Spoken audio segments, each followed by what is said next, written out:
If you want a superpower going forward for the next decade, if you want a superpower that very few of your peers have, it is nuance. What's up, guys? Welcome back to the channel. I know many of you have asked for me to do more long-form content, podcast-style content, even bring some guests on the show. And today's a very special day because I've listened and we have Jonathan Haidt joining us today, who's a social psychologist studying morality. He's written some amazing books, The Righteous Mind, Coddling of the American Mind, which we just talked about on my book review, and finally, The Happiness Hypothesis. We talk all things social media, happiness, morality in this interview. You're totally gonna like it. Check it out. Today, we are extremely lucky, and I have to tell you, it's because I have one of my favorite authors here, Jonathan Haidt. Thank you so much for coming in, talking to us. Tell us about this new book. Right away, give us what do we need to know, the take-home principle? Take-home principle, well, especially if it's mostly young people here, there's one take-home principle for parents, which is stop messing up your kids by doing the things that we all started doing in America in the 1990s to our kids. But your audience is not so much parents, it's younger people. So the message is, your parents and society have treated you like you're fragile, and that has actually made you fragile. And then you got put on social media, or you were allowed to get on social media when you were way too young, and it kind of warped your social development. And the result is skyrocketing rates of anxiety and depression. Just that. Yeah. Not schizophrenia, not bipolar. It's anxiety and depression comes kicking in around 2012, not just in America, but in Canada, England, Australia. It's a global thing, and so we'll talk about why. I am not a big purchaser of books. I'm a big audiobook fan, but I have to be honest and give full disclosure, I bought 5 of your books. I've never really purchased a book, let alone 5. And I handed it out. Never purchased, this is, somebody's gonna tweet this, like, he's never purchased a book? I'm an Audible guy. The main reason why I'm so passionate about what you talk about in this book is that a lot of times we have people who want to achieve good things. Like you talk about good intentions setting up bad ideas. That's a common theme within this book. And I feel that, especially within the social media space, we sometimes try and do good things and they backfire on us, but we don't pay attention to that. And I think you do a really good job summing up how in trying to protect us, to make sure that we face less discrimination, less hardship, because of that, we've actually hurt ourselves. Yeah. That's right. So it's so easy to convey. I know you really focus on explaining scientific and psychological principles. Yeah. One principle, everything becomes clear. That principle is called anti-fragility. You know, we all know what it is to be fragile. So this glass is fragile. If you knock it over, it might break. Therefore, we don't let kids play with glass. We give them plastic because plastic, if you bang it, if you drop it, it doesn't break. So plastic is resilient, we say. But what is the word for things that get stronger when you drop them? Well, we don't have one in English. And so Nassim Taleb, the guy who wrote the book The Black Swan, was meditating on this, and he was looking at systems that actually need to be dropped. They need to be challenged. They need to face stress. And there's no word in English, so he made up the word anti-fragile. And the clearest example is the immune system. So your immune system, you know, everybody's gotten vaccines. Why do we inject little bits of toxin and poison? And, you know, I mean, in the old days, it was actual live bacteria. Yeah. Why do we do that? Because the immune system requires a lot of exposure at a small level in order to learn and prepare its response. And if we were to raise our kids in a protective bubble, as some parents want to do, oh, you know, bacterial spray, don't get in the dirt, you'll get sick. Sure. If you do that, you're not helping the kid. You are depriving their immune system of the learning that it needs to become a strong, functioning immune system. And it turns out it's the same thing with psychology. So, you know, I'm a parent. I've got my son is 13, my daughter's 9, and the few times that there was like an enemy in school or someone who teases them, you know, your heart really hurts for them. But if you could wave a magic wand and say, my kid is not going to be teased or insulted or excluded until she's 18, would you do it? I mean, I wouldn't. This applies within many fields of medicine. We talk about osteoporosis. Right, bones, that's right. Bones are anti-fragile. They're anti-fragile. We need to put stress on bones. That's why I actually advocate for my elderly patients to do weight training. Most people say, well, that doesn't make sense. Yeah. But it's true. They need that stress to grow. Athletes, how do they get better? They stress their muscles. They actually do damage to their muscles in order to repair and become stronger. That is a great example because I think what a lot of young people have begun learning, it wasn't the case when I was in elementary school and all in the 70s, we didn't talk this way, but beginning in the 90s or afterwards, I think we began to act as though stress is bad. Yeah. And of course there are stress-related illnesses, But there's a crucial distinction we have to make between short-term stress and long-term stress. Absolutely. Or chronic stress. Yes. Short-term stress is not bad. Yep. Short-term stress is essential. Kids need a lot of short-term stress. That's how you grow, is you put yourself outside your comfort zone. It's scary, but then you survive it, you succeed, and then you're stronger. Kids need a lot of stress, short-term stress. Chronic stress is always bad. There is no good thing that happens from having your stress system, from being anxious for weeks or months at a time.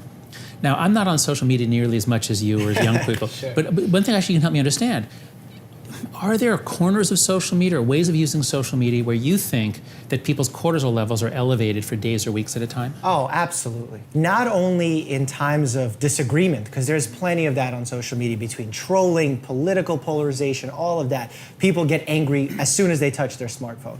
But on top of it, there's constant judgment that's being rained upon us. When we post, I'm very popular on Instagram as well. I post quite often there. And there's always this pressure to not only post often, regularly, to make sure that it looks good, it matches a certain theme. And this is coming from our social pressures, but also from the apps themselves.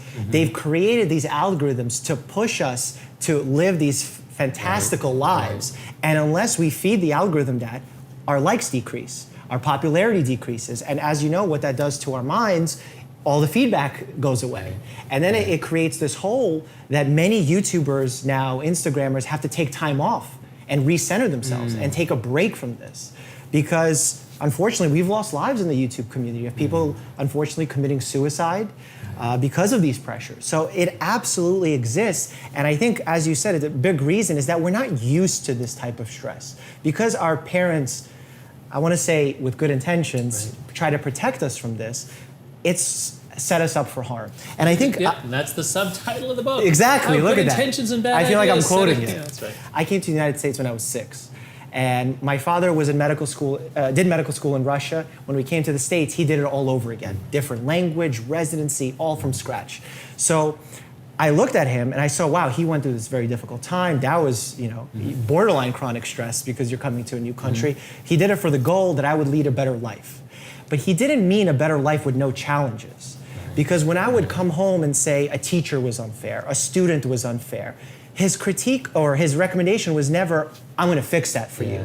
You fix it yourself. And if people are unfair to you, that's part of life. You have to learn how to deal with that. Yeah, that is so important. And this is something I've never said publicly because I don't know how to put it. Sure.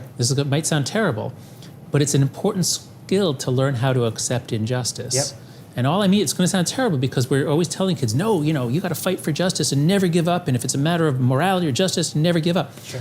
But the thing is, two things. One, every time there's a conflict, both sides think they're right. Yes. So if everyone never gives up, that means that we're all engaged in conflict forever and ever. So we can't have a world in which nobody... That's a chronic stress. Yeah, that's right. So that's one, is that you can't know that you're right and you're often wrong. And the other is that, unfairness is part of life. And if our kids make it to the age of 18 where no injustice was accepted, where ultimately if they think that they were graded unfairly, they had levels of appeal, boy, are they going to do badly in life, because life is unfair. Yes, the logical thinking that we recommend quite often, both you and I, in cognitive behavioral therapy, right? You're a big proponent of it. To me, why I believe it works so well is just it's a form of logical thinking where we get to evaluate ourselves. Are we thinking rationally? And if we're not, how can we replace those irrational thoughts? We're all prone to certain thought disorders, certain thinking distortions. So I'm a social psychologist. I'm not a clinical psychologist. But I study morality and politics. And there's certain things that we just often and easily do, like falling into this like us versus them, like seeing things as a battle between good and evil.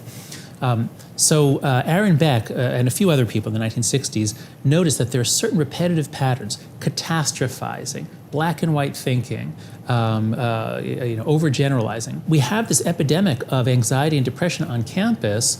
We have students who are jumping to catastrophize, like, I didn't get into this class. Oh my God, now I won't get into that, and or I didn't do well in this exam. So we have students catastrophizing, making themselves more depressed, flooding the mental health center on campus. But here's the thing, what are we supposed to be teaching at a university? Critical thinking, good thinking. So CBT isn't just for the 20 or 30% that are anxious and depressed. It's for everybody. Yeah. Because all of us, even if you're perfectly healthy and happy, you're still going to overgeneralize.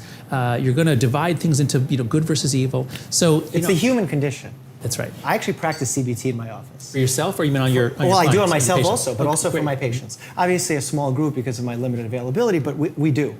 And what I notice with them is that they have a strong belief that they are the outlier, that CBT is not going to work for them, that CBT is not their answer, that they're the case that's going to fail this. And it takes some really simple thinking of, well, take me through a scenario. What were your thoughts that led you to have these feelings? Right. And when they are able to sound it out themselves, sort of like a motivational interviewing technique, they actually now realize that they're putting themselves in that mood. And when they do that, they have that realization, that's where the biggest impact happens. It doesn't happen quickly. No, that's a great example, because you're basically doing CBT on their belief that they won't be benefited by CBT. That's like straight out of Martin Seligman, the permanent features of my psyche, yeah. Sometimes you feel helpless as a provider when you have a 16-year-old child in front of you who's suffering with serious depression, like deep depression. They have already therapy on board, and they become at some point nihilistic, where it doesn't matter. I don't care if I feel better.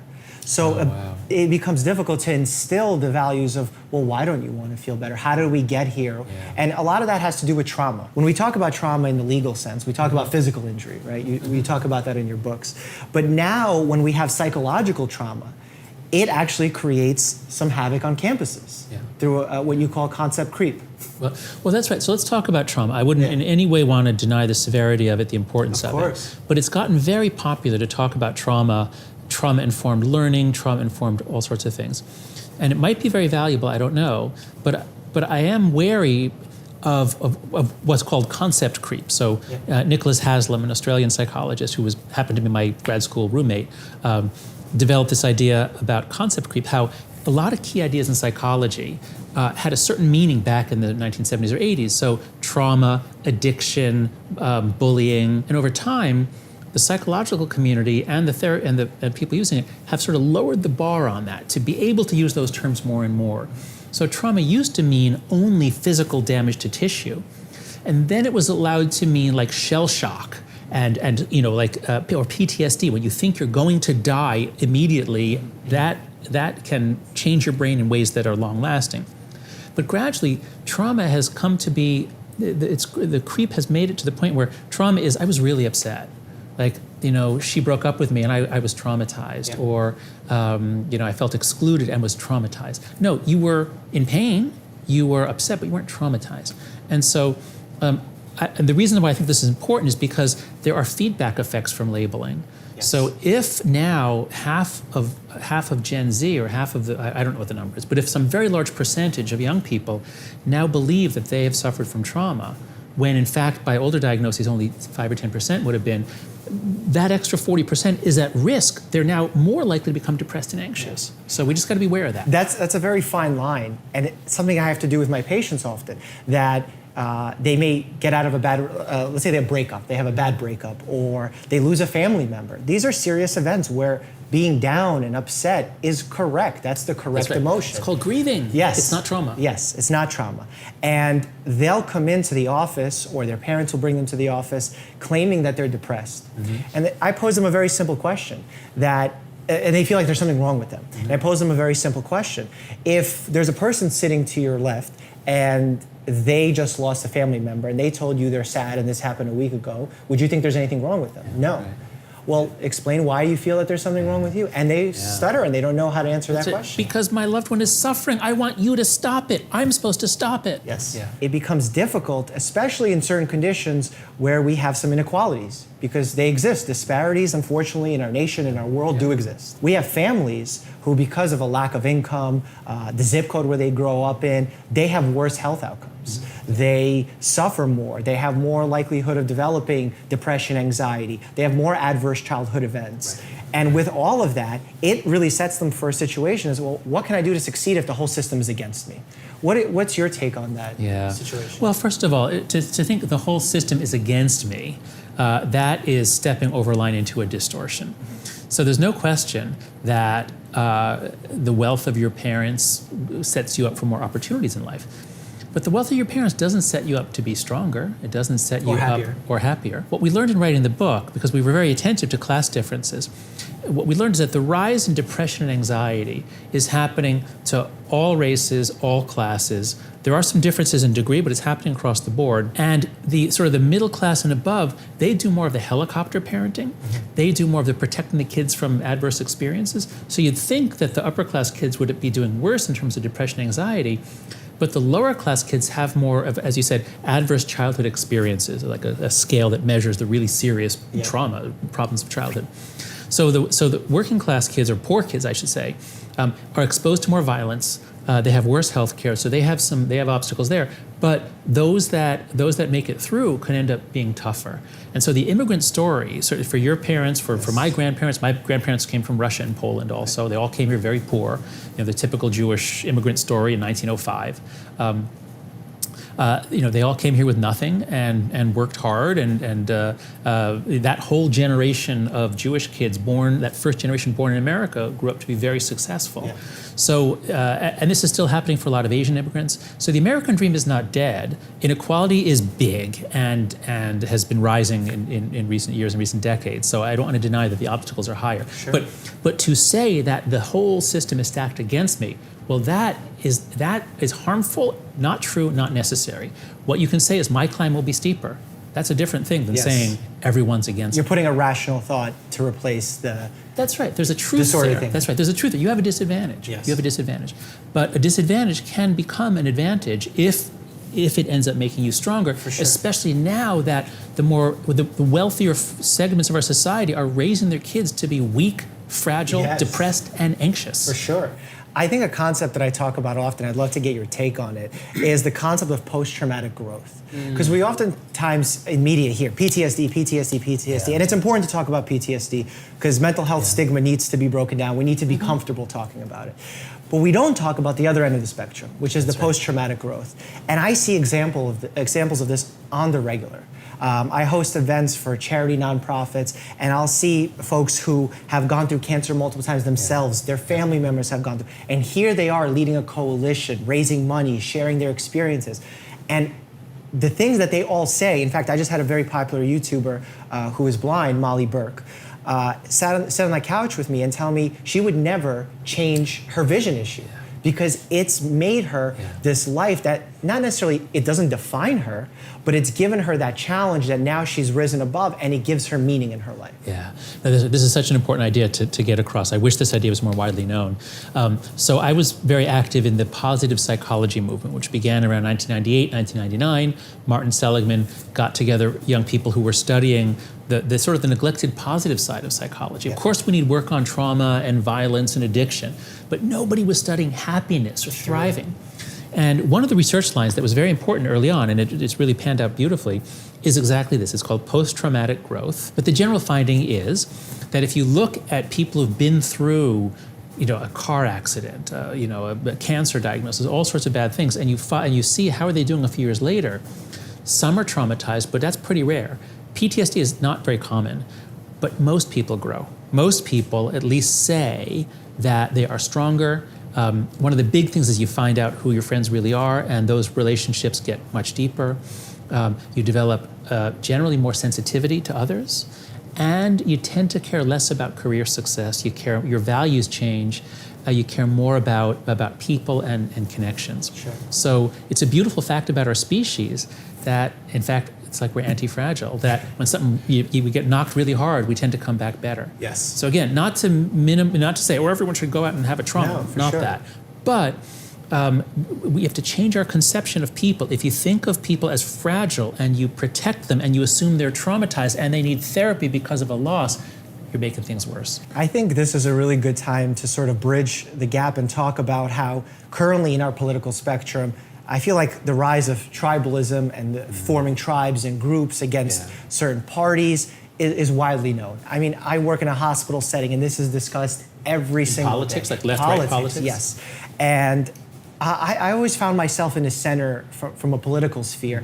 And then when I enter the hospital and I hear how even behavioral psychologists speak on the subject of whether or not someone is all good or all bad, or they label them something.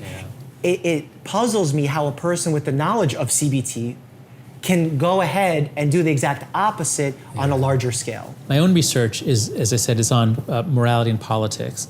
And in my book, The Righteous Mind, I start from a sort of an evolutionary story of who are we, what kind of creatures are we? And the amazing thing about humanity is that we're able to form groups to cooperate, groups where we're not related to each other. So there are a lot of other animals on this planet that can work in groups. They're almost always siblings. So bees, ants, wasps, termites, naked mole rats, they build these gigantic colonies. It's because they're all children of one mother. So they're all in the same boat genetically. The only species on Earth that can cooperate in large groups that's not related is us. And the really cool trick that we evolved, I think, is religion. That is, you look at traditional societies, they always have religious rituals. They often involve making something sacred. It could be a rock or a tree or an ancestor or a book. And then you circle around it, you worship it, you defer to it, you act as though it is inviolable. And in doing so, you bind yourselves together. So this is human nature. That doesn't mean that we're always in a tribal mode. And when you have, that's what's so great about sort of the modern, liberal, secular Western tradition, is that it developed a way of living that dampened down the tribalism and the religiosity as a public factor. So you can be religious in your private life, but the public square is secular, and it ends up being very open and tolerant of immigration and diversity. So we've been kind of suppressing our groupishness and our tribalism pretty successfully for a long time. And now it's coming roaring back. It's terrifying. It's really terrifying. Yes. You know, I'm older than you. I was born in 1963, and so when I was born, there was literally laws against black people using bathrooms and water fountains. I mean, where America was when I was born compared to where we were by the year 2000, it's stunning, absolutely stunning how much progress we made. The extension of rights, tolerance, and now in so many ways we're going backwards. And a lot of it is because of the ramping up of tribalism. There's a lot of causes of it that go back before social media, but I do think social media is one of the largest single ones, and it terrifies me. Why do you think it's one of the largest ones? So there are a few political causes. There's kind of America, the Republicans, the Democrats used to be kind of mixed. There were liberal Republicans and there were conservative Democrats, and that kind of was unnatural, and that kind of straightened itself out in the 70s and 80s, and that has nothing to do with media. But the cross-partisan hatred really began increasing. It begins going up when we have cable TV. So America had 3 television networks and a few others, but we had a very centralizing media ecosystem for several decades, and that put us all on the same page. Everybody watched the same news. We all had the same facts. There was still politics. There was still debate, but we all had the same basic facts. When cable TV comes in the 1980s, now you can have narrowcasting. Before it was called broadcasting. It's to everybody. Yeah. Narrowcasting is now we can just target this group, give them different facts, make them angry, and then this will help both sell our products and motivate them to vote or whatever it is. So cable TV begins the process of narrowcasting, and then the internet comes along. Now, the internet is a wonderful thing. I love the internet, but it allows everyone to confirm whatever it is that they want to believe. So you get more conspiracy theories, you get more sort of crazy beliefs, you get more false beliefs. So the internet has huge benefits and a lot of costs as well. But it's really social media that takes the internet and allows the creation of not just communities of interest. Like MySpace could have been like, here, come to my space, like look at it. It's really social media puts us all into this incredibly rapid feedback loop where we get to train each other. Like you expressed an opinion that I think is wrong, or I'm going to ding you, I'm going to say something bad, and that's going to, 1,000 little things like that are going to train you to be politically correct for for this group, yes, or this group or that group. So we don't just have people separating by choice. We have people separating by Pavlovian conditioning, or not Pavlovian, I'm sorry, operant conditioning. It's operant conditioning. So social media, I think, once it comes in, and you see this in the polarization graphs, it comes in around 2006 to 2009 is where it really begins to come in. And that's where a lot of there's a huge increase in cross-partisan hatred in that time. I think these social media companies bear some responsibility on this. Yes. Not only because of the way they disseminate information, they can target individuals based on likes, dislikes, and all that, but also something I understand very well is algorithms. Yeah. So when I create a YouTube video, figuring out how to get the algorithm to share my video, it's always easier to lend the most extreme view. Yeah. And if the thing that's being served to all individuals is whatever they want to hear already, so they're in their bubble. But then to the most extreme state, you're essentially creating radicalizing propaganda for these people. Right, exactly. And this is for myself included. Yeah.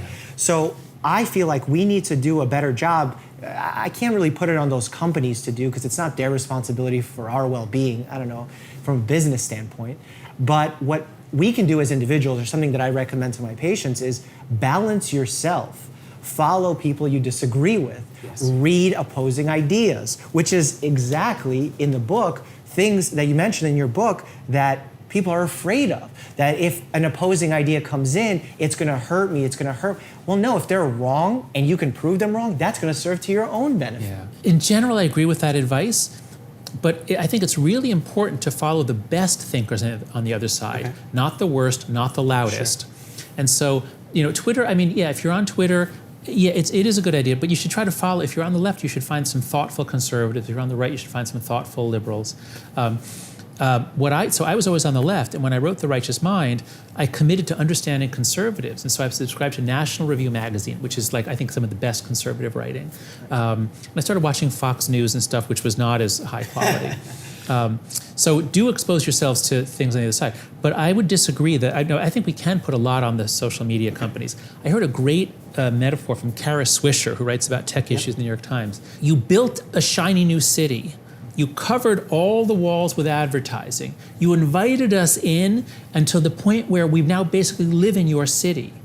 It never occurred to you to put in a police department, a fire department, and a hospital? Sure. You never thought of these things? And now people are really getting hurt. Lives are being destroyed. People are being fired for a thing they said. And you bear no responsibility for this city that you built? I'm extremely alarmed that social media is devastating Gen Z's mental health and is making democracy untenable. I actually think that it is incompatible with democracy. It brings out all the worst features of democracy that the ancient Greeks talked about, the founding fathers talked about.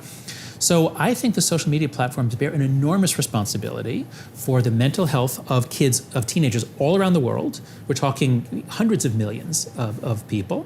And I think they're going to bear some responsibility for what's happening to our democracy and for democracies that are going to fail. What do you think these social media companies can do to limit that damage? So the first thing I think they need to do is take the mental health data seriously.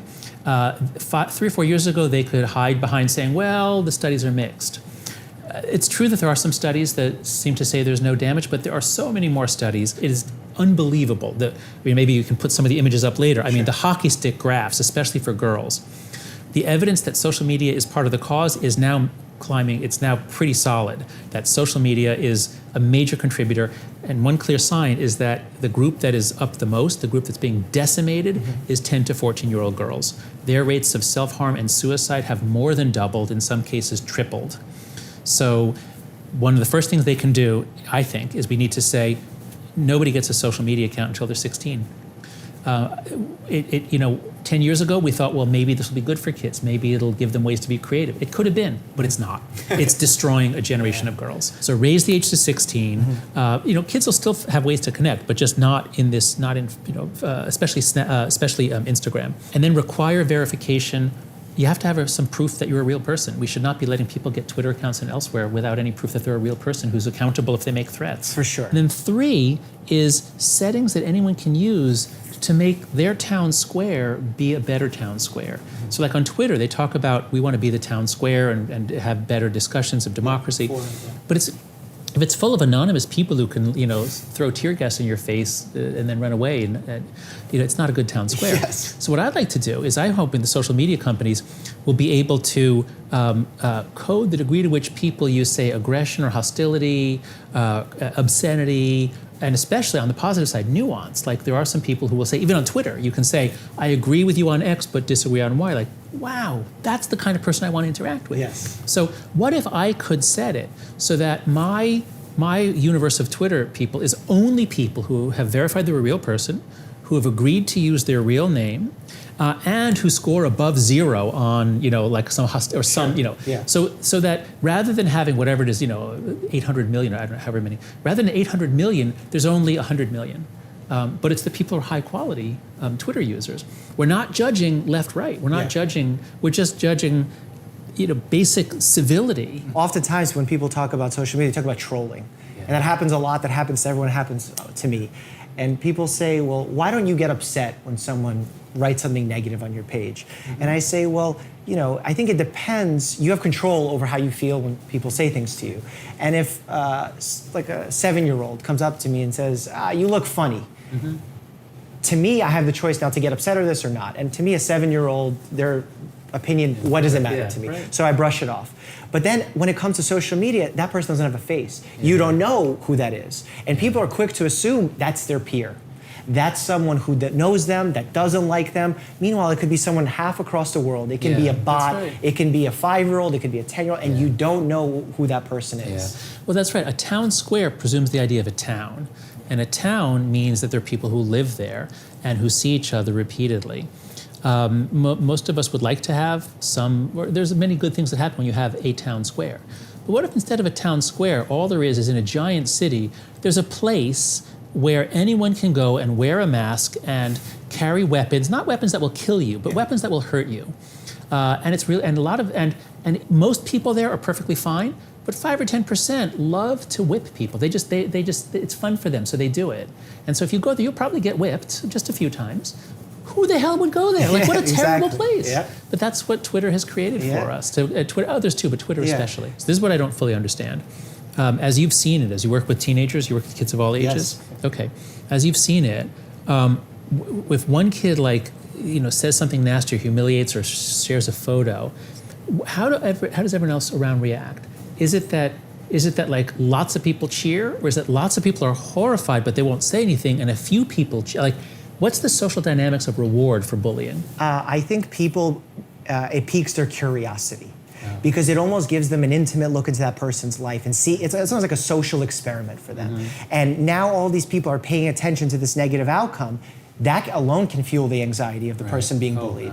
Because now on top of you being in an awkward situation, all eyes on you.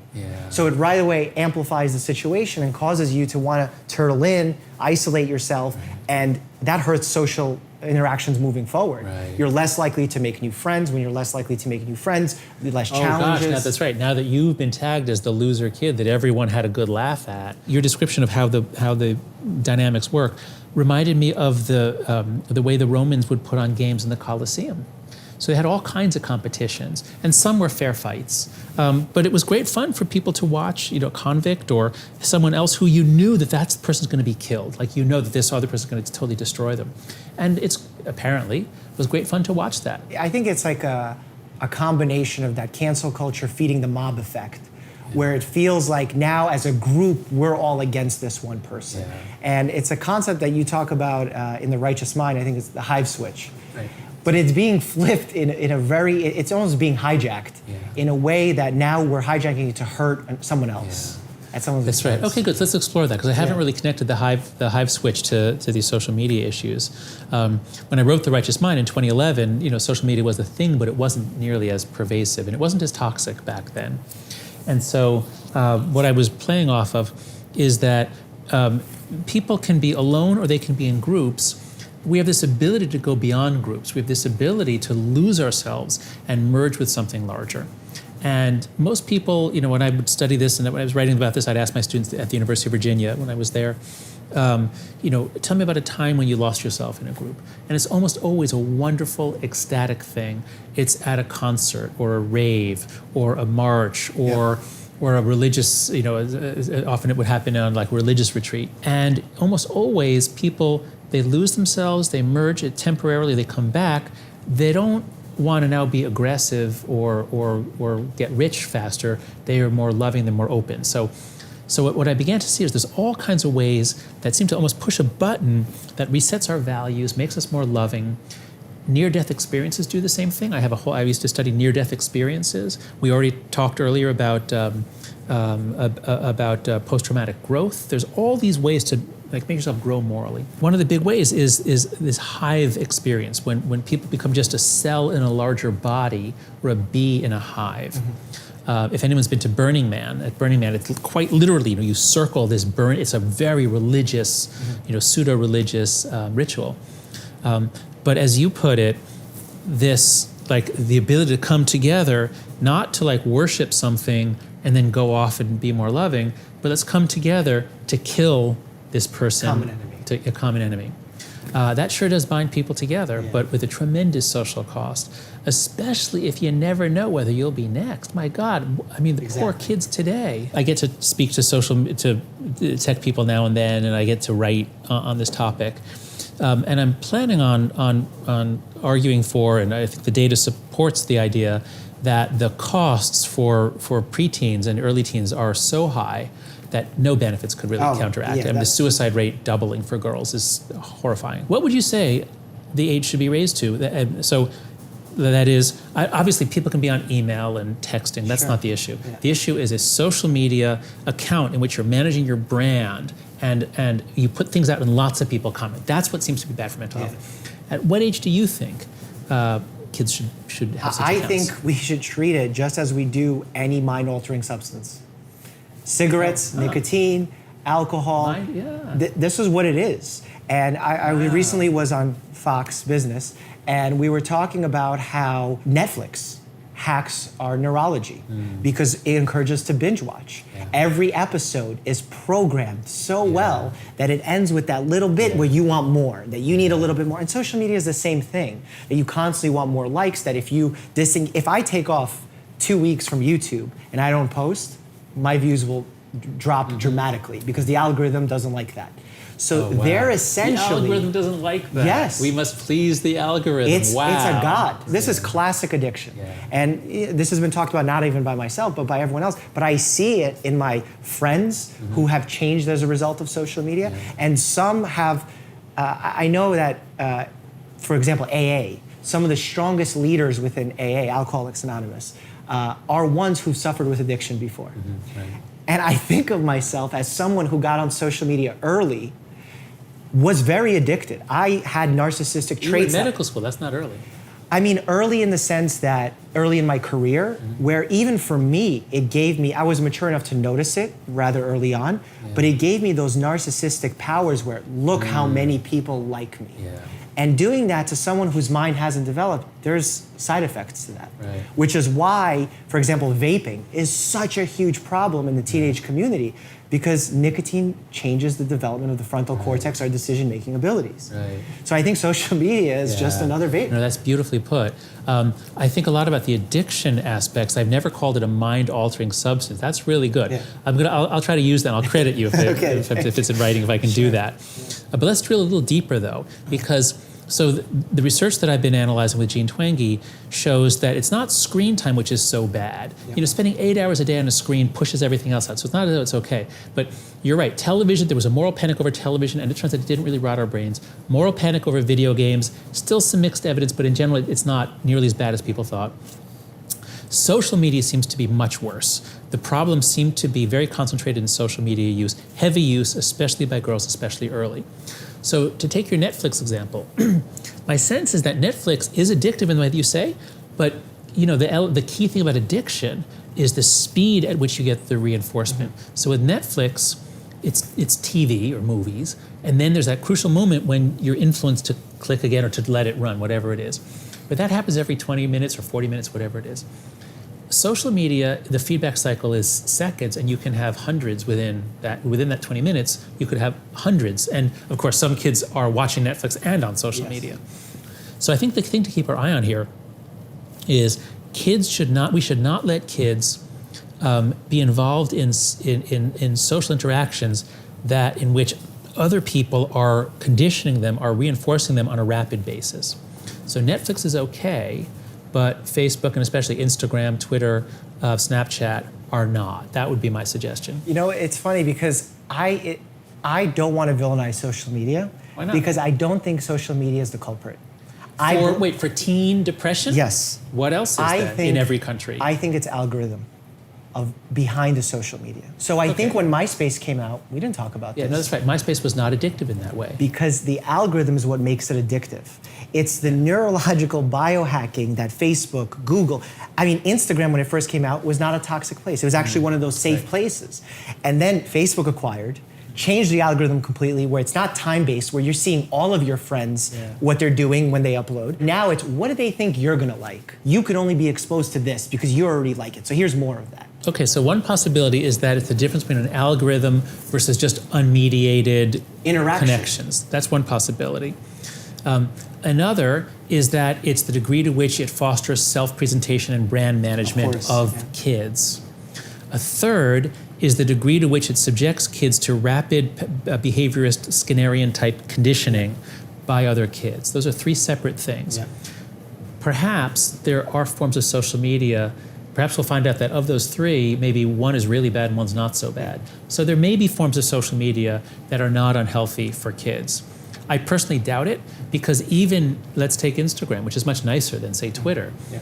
But apparently, the big problem for girls especially is that it's so nice. Look at this nice shot of me on vacation. Look at this nice shot of me having fun with my friends. I mean, everyone's having a great life except for me. So what do you do about that? How could you have social media that isn't just constant social comparison? I think because it's new, it's that. And I think already I'm seeing a shift away from it. I do feel like the pendulum will swing in the opposite direction, where people will sort of fight back against that, sort of. How? How can people fight back? Because I've seen the transition already happen. When Instagram first started, it was very low quality pictures. Mm-hmm. So that if you even took a decent picture of your dog, all of a sudden it got more likes. And now it's gotten to the point where it's like almost everyone is a professional photographer and professional editor. Right, And now, that became hot. And now, when everyone has the ability to be a photographer, editor, post these ridiculous pictures where they don't look like themselves, it will get boring. That's my prediction. Why will it get boring? Because initially there was hype around it because it was new. That, look at her pictures, they're better than mine. I want to mimic that. I want to get better. I want to get popular. And now, even I see this in the influencer marketing place. If, let's say, you're a popular girl, model that posts bikini photos, which is quite popular on Instagram, now the competition has gotten so intense that your value of what you do has dropped significantly. And it's not because your value as a human dropped, but your value on this site has dropped. Which means your value as a human as far as you perceive it. And what's happening, those people now get less of a reward from that website. And I think as that reward falls off, my hope, and I'm being maybe too optimistic here, is that it will shift. Specific traits being highlighted, those who make unique video content. And that's already happening right now, that we're leaving the photography space, even on Instagram, and we're moving towards video, where it takes a little bit more skill to create something that's engaging. Okay, is it creative videos? Like what's the new Chinese thing? Is it TikTok? What's the thing with TikTok? Yeah. So I just looked at that for a few seconds. Sure. I'm not even if it's things that are creative and funny, I can see that could be good. If it's, here's me presenting my brand, now I'm in a 15-second video rather than a selfie, I think this is just going to be bad. I think that I look at who's become popular on social media, and there's a lot of folks who are toxic to the community that have become mega famous. I mean, to the tune of making 20+ million from selling t-shirts. Wow, in a year. Yeah, in a year. Good Lord. Yeah, forget about all the other endorsements that they get. So this is ridiculous figures that we're talking about here. And wow, winner-take-all market, that's what... Here's why I think in that way. Because less of those people have come up in the last 5 years. Oh, okay. So we're getting less superstars who are just superstars because they're themselves or they act wacky. Now people who are becoming popular for a reason. They're talented at singing, they're creative, they do videos well, they read books and they share information. And I hope that trend will continue, that we continue seeing more of that. I think our initial crossroads, I don't even know if you remember this, you went on Ben Shapiro's Sunday Special, and I tweeted that I loved that you focused on nuance.